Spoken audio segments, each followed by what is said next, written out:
Robbie's case number 2. Case background.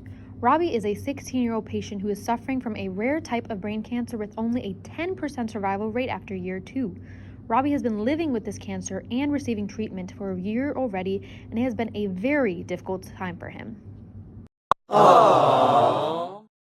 All forms of treatment have been unsuccessful, and Robbie has been discussing with their nurse the option of ceasing treatment.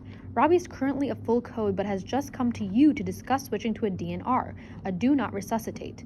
Guardian 1 has expressed to Robbie's nurse that they support whatever decision Robbie would like to make about their code status and believe that the choice should be up to Robbie. Guardian 2 has expressed to you outside the presence of Guardian 1 that they do not want to change the status of Robbie's code. Robbie is looking at you for your support of their choice. What will you do? Huh? Now, let's explore the outcomes. Choice 1. Okay, Robbie, I thought about what you said, and I've talked it over with my colleagues, and we're going to put you on the DNR like you asked for. All right, Robbie, we talked it over, and we put you on a DNR like you wished. What do you mean he's placed on a DNR?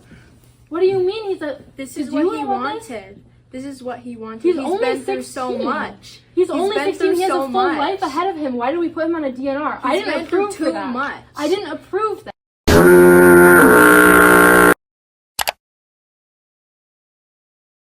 So why did you choose to make Robbie go DNR, and then what were some consequences of that action? Well, I figured that I should put the patient's interests first.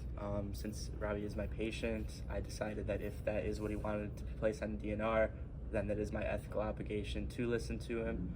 The consequences is that I believe it would lead to a lot of discourse in the family. I think they would argue a lot and fight a lot, and in Robbie's last few years, potentially, I wouldn't want them to be spent with his parents arguing with him. Okay. Choice 2. Robbie, unfortunately, we can't put you on DNR without your parents' permission. Even though I understand where you're coming from, you are still a minor, and we need both parents' consent. I'm sorry, buddy.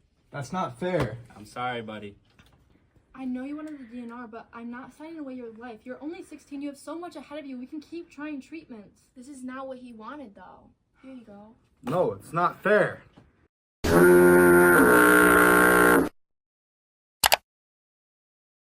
So why didn't you choose to make Robbie go DNR and only listen to Guardian 2, and then what were some consequences of that?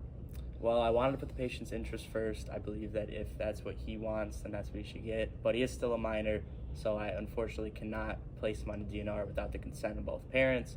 And since Guardian 2 is against it, I had to listen to Guardian 2, and I wasn't allowed to put him on a DNR.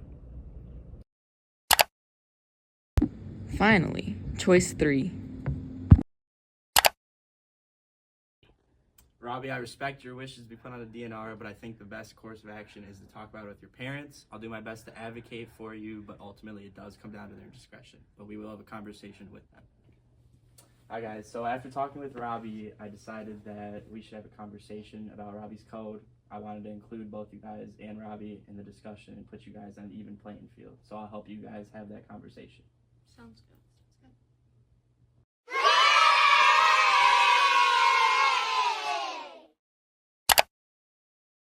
So why did you choose to have a discussion with both parties to help lead your decision?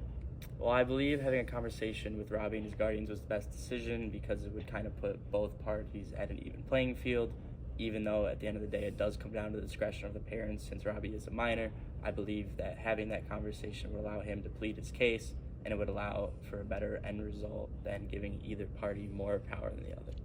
Okay.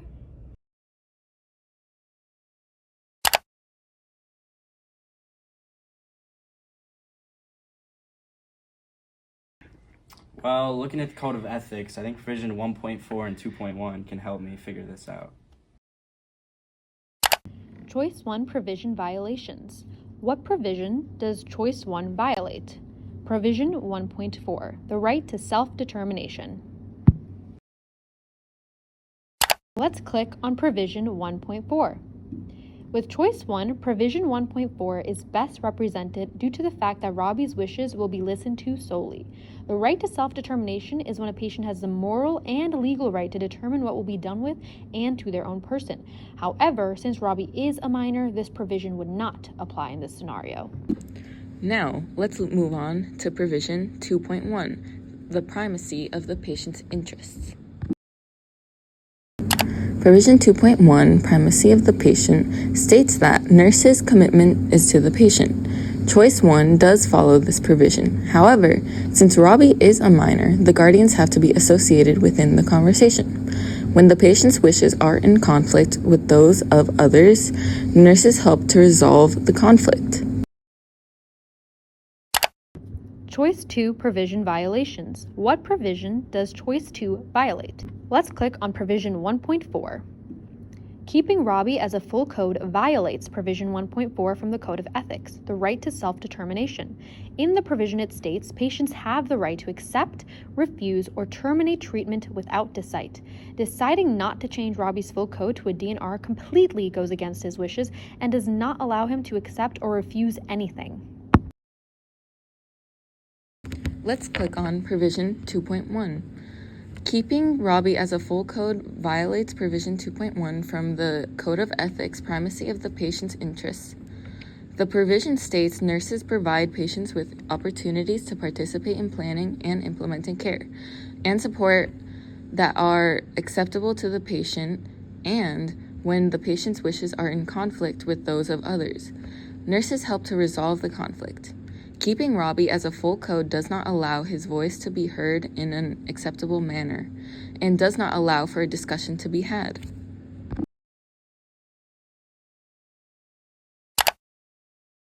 Provisions 1.4 and 2.1 in Choice 3. Choice 3 is the decision to speak with both the guardians and Robbie and help them come to a decision together. This choice minimizes violations of Provisions 1.4 and 2.1. Provisions 1.4 states that patients have the right to accept, refuse, or terminate treatment without deceit. Provision 2.1 states that when the patient's wishes are in conflict with those of others, nurses help to resolve the conflict. By taking this course of action, Robbie's feelings are considered and valued, as well as both of the guardians. Now, let's look at the cultural impact. Pick your nurse. Nurse Elsa? Growing up, I disagreed a lot with my parents, so I really resonate with Robbie in this case in wanting to keep his DNR. Nurse Madison?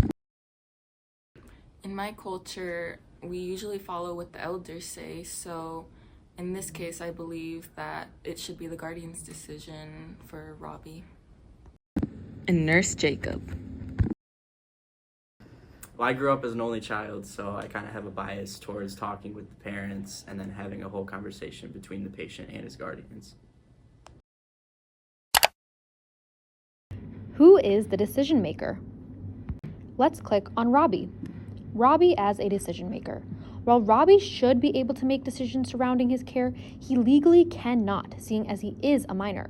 However, it is important to consider his wishes when facilitating a conversation about his treatment plans. Let's click on Guardian 1.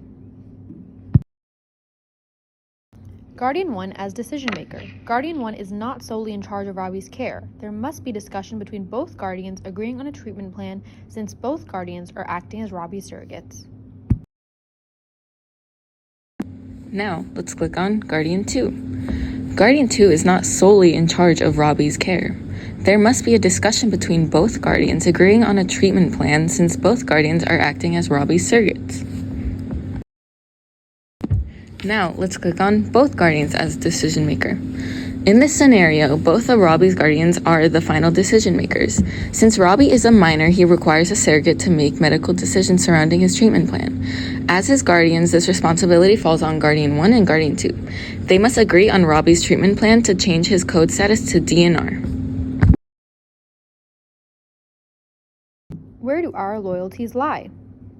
Click Robbie.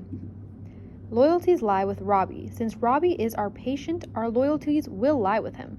However, we also owe our loyalty to Robbie's guardians, seeing as they are the final decision makers surrounding Robbie's care. Let's click on Guardian 1. Our loyalties do not solely lie with Guardian 1. They are not our patient and only act as one half of the surrogate making Robbie's medical decisions. The guardians must come to a consensus together on Robbie's care. Let's click on Guardian 2. Our loyalties do not solely lie with Guardian 2. They are not our patient and only act as one half of the surrogate making Robbie's medical decisions. The guardians must come to a consensus together on Robbie's care. Let's click on both guardians. Although Robbie's guardians do make the final decisions surrounding Robbie's treatment plans, our loyalty does not lie solely with them. Robbie is our patient, therefore our loyalty lies with him, according to the provision 2.1. Now let's click on all parties. In this scenario, we must remain loyal to all parties. Robbie is our patient, therefore his wishes are our primary concern. However, since Robbie's guardians make the final decisions surrounding Robbie's care, we must respect their choices and be loyal to them, providing the care they expect their dependent. It is important to hold the trust of the patient and family members to ensure that they feel comfortable discussing their care with you. What other health professionals should be included? Click to see. Let's click surgeons/doctors. Surgeons and doctors are able to offer more medical advice and knowledge that nurses may not be able to provide. This could help the family come to a better understanding of Robbie's health and help come to a mutual or agreeable decision. Let's click Child Life Specialists. Child life specialists are able to help children and their families cope with the challenge of illness, injury, disability, trauma, or hospitalization, helping Robbie process his feelings and concerns about his medical condition, as well as treatment options. This would overall help Robbie and his family be able to process the situation and prevent long-term effects. Let's click on Family Therapist. A family therapist can help the family process and walk through their emotions and effectively navigate conflict amongst families. The therapist could also help navigate the conversation to come up with a plan and decision for Robbie's care. I know you wanted the DNR, but I'm not agreeing to that. I'm not signing away your life. You're only 16. You have so much ahead of you. We can keep trying treatments. That's not what he wanted. Here, Robbie, it's okay. That's not fair. I know you want the DNR, but we're not agreeing to that. I'm not signing for you to stop your attempts at resuscitation. You have so much. I know you want the DNR, but I'm not agreeing to that. You're only 16. You have so much ahead of you. We need to keep trying. Okay, Robbie, we talked it over. Your code has been... Hi. Hey, Brady, how's it going today? Not good. Why is that? I think I want to be taken off of full code. I don't want to do this anymore. I want to be placed on do not attempt resuscitation. Brady, you...